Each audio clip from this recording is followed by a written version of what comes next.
ಎಲ್ಲರೂ ಸೇರಿ ನಾನು ಸೇರಿ ಸೈನ್ ಹಾಕಿದ್ದೀನಿ. ಅದರಲ್ಲೇನು ಫೇಕ್ ಲೆಟ್ರ್ ಏನಲ್ಲ, ಒರಿಜಿನಲ್ ಲೆಟ್ರೆ ಹೈಕಮಾಂಡಿಗೆ ಕೊಟ್ಟಿದ್ದೀವಿ.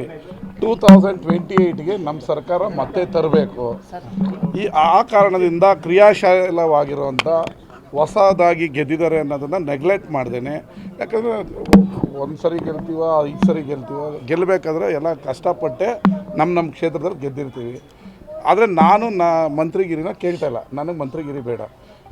ಪ್ರತಿಭಾವಂತರು, ಟ್ಯಾಲೆಂಟ್ ಇರೋರು ಮತ್ತು ಪ್ರಾದೇಶಿಕವಾಗಿರೋಂಥ 5 ಜನ ನಮ್ಮ ಹೊಸ ಶಾಸಕರಿಗೆ ಮಂತ್ರಿ ಕೊಡಿ ಅಂತ ನಾವೆಲ್ಲ 5 ಜನ 4 ಜನ ಬಂದಿರಲಿಲ್ಲ, ಇಲ್ಲಾಂದ್ರೆ ಎಲ್ಲರೂ ಸೈನ್ ಹಾಕ್ತಿದ್ರು. ಎಲ್ಲರೂ ಒಗ್ಗೂಡಿ ಮಾತಾಡಿ ಹಾಕಿದ್ದೀವಿ. ಒಂದು 5 ಜನಕ್ಕೆ ಮಂತ್ರಿ ಕೊಡಲಿ, ಅದರಲ್ಲೇನು ತಪ್ಪಿಲ್ಲ. ಯಾಕಂದರೆ ಬೇರೆ ರಾಜ್ಯದಲ್ಲಿ ಬೇರೆ ಪಕ್ಷಗಳು ಪ್ರಥಮ ಬಾರಿ ಗೆದ್ದವ್ರನ್ನೇ ಮುಖ್ಯಮಂತ್ರಿ ಮಾಡ್ತಾಯಿದ್ದಾರೆ.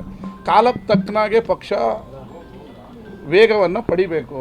ಹೊಸ ಶಾಸಕರಿಗೂ ಮಂತ್ರಿಗಿರಿಯನ್ನು ನಿಭಾಯಿಸುವಂಥ ಶಕ್ತಿ, ಸಾಮರ್ಥ್ಯ ಎಲ್ಲ ಇದೆ.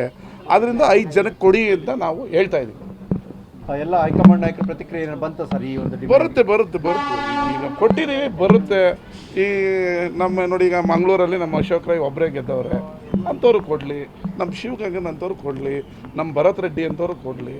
ಎಲ್ಲ ಸ್ಟ್ರಾಂಗ್ ಇದ್ದಾರೆ. ಎಲ್ಲ 31 ಜನರಲ್ಲಿ ನಮ್ಮ ಪ್ರದೀಪ್ ಈಶ್ವರ್ ವೆರಿ ಟ್ಯಾಲೆಂಟ್ ಇದೆ. ಪಕ್ಷಕ್ಕೆ ಒಂದಷ್ಟು ಓಟ್ ತರೋಷ್ಟು ಕೆಪಾಸಿಟಿ ಇದೆ. ಈ ಥರ ಮಹಿಳೆಯರಲ್ಲಿ ನಯನ ಮೋಟಮು ಕೊಡಲಿ. ನನಗೆ ಬೇಡ, ನಾನು ಮಂತ್ರಿ ಕೊಟ್ಟರು ನಿಜವಾಗ್ಲೂ ನಾನು ತೊಗೊಳ್ಳಲ್ಲ. ನಾನು MLA ಸಾಕು. ನನ್ನ ಕ್ಷೇತ್ರ ಅಭಿವೃದ್ಧಿ ಆಗೋದು ಸಾಕು. ಹೊಸ ಹುಡುಗರು ಕೊಡಲಿ, ಹೊಸಬ್ರು ಕೊಡಲಿ. ಅವ್ರ ಕೆಪಾಸಿಟಿ ಇದೆ, ಅವರು ಚೆನ್ನಾಗಿ ಮಾಡಿರ್ತಾರೆ. ಮತ್ತು ಪಕ್ಷಕ್ಕೆ ಯಂಗ್ ಟರ್ಕ್ಗೆ ಮಂತ್ರಿ ಮಾಡಿದ್ದಾರೆ ಅಂದರೆ ಪಕ್ಷ ಹೊಸ ಇದಾಗಿ ಬರುತ್ತೆ, ಚಾರ್ಮ್ ಬದಲಾಗುತ್ತೆ. ಅದಕ್ಕೆ 28ಕ್ಕೂ ನಮ್ಮದೇ ಸರ್ಕಾರ ಬರುತ್ತೆ. ಅದರಿಂದ ಕೊಡಲಿ. ಪತ್ರ ಬರೆದಿದ್ರ, ಯಾರ ಕಡೆಯಿಂದ ರೆಸ್ಪಾನ್ಸ್ ಬಂತು ಸರ್? ಬರುತ್ತೆ, ಅದನ್ನೆಲ್ಲ ಇಲ್ಲಿ ಡಿಸ್ಕ್ಲೋಸ್ ಮಾಡೋಕ್ಕಾಗಲ್ಲ. ಪತ್ರ ಬರೆದಿದ್ದೀರಿ ಅಂದ್ರೆ ಏನೋ ಬೆಳವಣಿಗೆ ಆಗುತ್ತೆ ಅನ್ನುವಂಥದ್ದು ತಮಗೇನಾದ್ರು ಸಿಕ್ಕಿ ಬರ್ದಿರೋದಲ್ಲ. ನಾವೆಲ್ಲ ಒಗ್ಗಟ್ಟಾಗಿ ರಾಹುಲ್ ಗಾಂಧಿನೂ ಮೀಟ್ ಮಾಡ್ತೀವಿ, ಸುರ್ಜೇವಾಲಾ ಅವ್ರನ್ನೂ ಮೀಟ್ ಮಾಡ್ತೀವಿ, ಮುಖ್ಯಮಂತ್ರಿನೂ ಮೀಟ್ ಮಾಡ್ತೀವಿ. ಅಲ್ಲ ಹೇಳ್ತೀವಿ, ಮುಖ್ಯಮಂತ್ರಿನೂ ಮೀಟ್ ಮಾಡ್ತೀವಿ, DCMನೂ ಮೀಟ್ ಮಾಡ್ತೀವಿ, ವೇಣುಗೋಪಾಲ್ ಅವ್ರನ್ನೂ ಮೀಟ್ ಮಾಡ್ತೀವಿ. ಟೈಮ್ ಕೇಳ್ತೀವಿ. ಟೈಮ್ ತಗೊಂಡು ನಾವೆಲ್ಲ ಒಗ್ಗಟ್ಟಾಗಿದ್ದೀವಿ.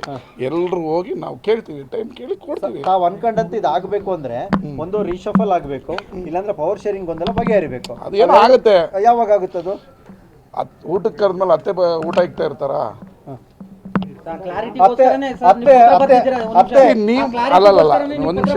ಒಂದ್ ನಿಮಿಷ. ನಿಮ್ಮ ಊಹೆಗೆ ನನ್ನ ಉತ್ತರ ಅಲ್ಲ. ನಾವು ಬರೆದಿರೋದು 5 ಜನ MLAಗಳನ್ನು ಹೊಸದಾಗಿ ಗೆದ್ದಿರೋರನ್ನ ನೆಗ್ಲೆಕ್ಟ್ ಮಾಡಬೇಡಿ, ಮಂತ್ರಿ ಮಾಡಿ. ಪಕ್ಷಕ್ಕೊಂದು ಚಾರ್ಮ್ ಬರುತ್ತೆ. ಯಂಗ್ ಟರ್ಕ್ಗಳಿಗೆ ಒಂದು ಅವಕಾಶ ಸಿಕ್ಕಿದಾಗುತ್ತೆ. ಪ್ರಾದೇಶಿಕ ವಾರ್ಡ್ಗಳಲ್ಲಿ ಕೊಡಿ. ಈಗ ಮಂಗಳೂರು ಅಂತ ಪ್ರದೇಶಗಳಲ್ಲಿ ಗೆಲ್ಲಕ್ಕೆ ಇಲ್ಲ ಕಾಂಗ್ರೆಸ್. ಅಶೋಕ್ ರೈ ಗೆದ್ದಿದ್ದಾರೆ, ಕೊಡಿ. ಅವ್ರಿಗೆ ಟಾಸ್ಕ್ ಕೊಡಿ. ಇಡೀ ಮಂಗಳೂರನ್ನ ನೀನು ಗೆಲ್ಸ್ಕೊಂಬರ್ಬೇಕು, ಮಂತ್ರಿ ಮಾಡ್ತೀನಿ ಅಂತ ಟಾಸ್ಕ್ ಕೊಡಿ. ಅವರು ಬೆಳಗ್ಗೆ ರಾತ್ರಿ ಓಡಾಡಿ ಕೆಲಸ ಮಾಡ್ತಾರೆ. ಆ ಥರ ಪ್ರಾದೇಶಿಕವಾಗಿ ಇರೋರಿಗೆ, ಚೆನ್ನಾಗಿರೋರಿಗೆ ಕೊಡಿ. ಮಧ್ಯ ಕರ್ನಾಟಕದಲ್ಲಿ ನಮ್ಮ ಶಿವಗಂಗನ್ ಕೊಡಿ, ನಯನಂಗೆ ಕೊಡಿ. ಚಿಕ್ಕಮಂಗ್ಳೂರು ನೋಡಮ್ಮ, ನೆಕ್ಸ್ಟು ಈಗಿರೋದ್ರಲ್ಲಿ ಹೊಸಬ್ರು. ಆ ಥರ ನಾನು ಹೇಳ್ತಾ ಇರೋದೇ ಹೊರತು ನಮಗೆ ಮಾಡಿ ಅಂತಲ್ಲ. ಆಮೇಲೆ ನೀವು ಅದಕ್ಕೆ ಕ್ವಶನ್ ಮಾರ್ಕ್ಗಳು ಹಾಕ್ಕೊಂಡು ಹೋಗಿ ನಮ್ಮನ್ನ ಹತ್ರ ಉತ್ತರ ಬಯಸಿದ್ರೆ ನಮಗಿಲ್ಲ. ನಾವು ಕೇಳ್ತಾ ಇರೋದು ನಮ್ಮ MLAಗಳು ಕೊಡಿ ಅಂತ. ಸರ್, ಊಟಕ್ಕೆ ಕರಿಬೇಕಾಗಿದ್ದ ಅತ್ತೆ ಹತ್ಕೊಂಡು ಮೂಲೆಯಲ್ಲಿ ಕೂತ್ಕೊಂಡ್ರೆ ಅಳಿನ ಆತಿಥ್ಯ ಮಾಡೋರು ಯಾರು ಸರ್? 2 ತಿಂಗಳಾಯ್ತಲ್ಲ. ಆಗುತ್ತೆ, ಊಟಕ್ಕೆ ಕರೆದು 2 ತಿಂಗಳಾಯ್ತು. ಸಂದರ್ಭ ಬರುತ್ತೆ. ಇನ್ನೊಂದು ವಾರದಲ್ಲಿ ನಾನೇ ಪ್ರೆಸ್ ಮೀಟ್ ಮಾಡ್ತೀನಿ.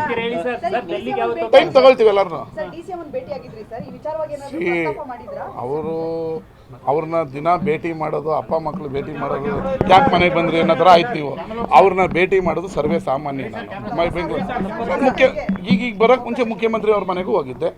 ಅಷ್ಟರಲ್ಲಿ ಅವ್ರು ಮೀಟಿಂಗ್ ಕೊಟ್ಟಾಗಿದ್ರು. ಏನು ಹೇಳ್ತಾ ಇದ್ದೀನಿ ನಾನು, DK ಶಿವಕುಮಾರ್ ಸಾಹೇಬ್ರ ಮನೆಗೆ ಬರೋದನ್ನ ನಾನು ದಿನ ಬರ್ತೀನಿ. ನಾನು ಮುಖ್ಯಮಂತ್ರಿ ಮನೆಗೂ ಹೋಗ್ತೀನಿ.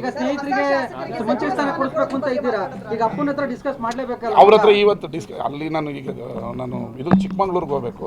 ಅಲ್ಲಿ MLAಗಳು ಮಂತ್ರಿಗಳಿದ್ದಾರೆ, ಅವ್ರನ್ನ ಮೀಟೇ ಮಾಡೋಕ್ಕಾಗಿಲ್ಲ. ಆಮೇಲೆ ನಮ್ಮ ಬ್ಲಾಕ್ ಕಾಂಗ್ರೆಸ್ ಅಧ್ಯಕ್ಷ ಮಗಳು ಮದುವೆ ಇದೆ, ಅದು ಇನ್ವಿಟೇಷನ್ ಕೊಡಿಸ್ಬೇಕಾಯ್ತು. ಅದನ್ನು ಮಾತ್ರ ಕೊಡಿಸಿದ್ದೀನಿ, ರಾಜಕೀಯ ಮಾತಾಡಿಲ್ಲ. ಎಲ್ಲ 35 ಜನನೂ ಬಂದು CM, DCM, ರಾಹುಲ್ ಗಾಂಧಿ, ವೇಣುಗೋಪಾಲ್, ಸುರ್ಜೇವಾಲಾ ಅವ್ರನ್ನ ಭೇಟಿ ಮಾಡಿ ನಮ್ಮ ಹಕ್ಕನ್ನು ಮಂಡಿಸ್ತೀವಿ. ಧನ್ಯವಾದಗಳು.